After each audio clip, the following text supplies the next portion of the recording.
3 ડુંગળી કાપી છે, લીલા મરચાં, રઈ, 2 પરી તેલ, ડુંગળીનું શાક, લસણ ને રઈ નાખી દીધી છે અંદર. હવે આપણે ડુંગળી પણ નાખી દીધી છે અંદર. સળવા દઈશું થોડી વાર.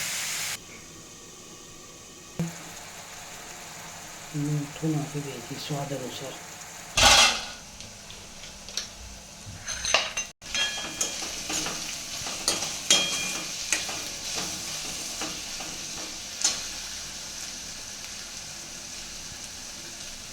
એક ચમચી મરચું,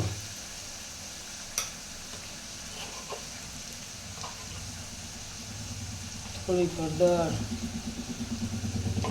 અડધી ચમચી એવું કહેવાય.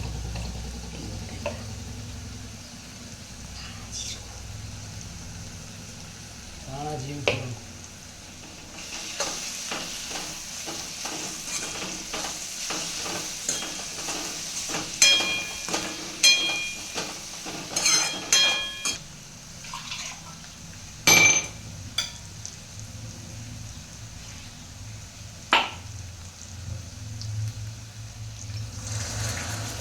એક પાલો પાણી.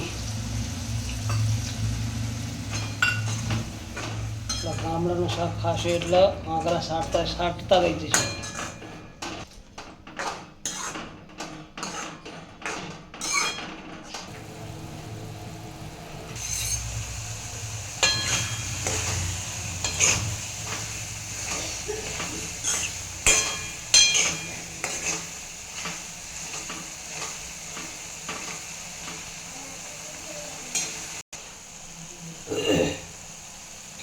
ડુંગળીનું શાક તૈયાર.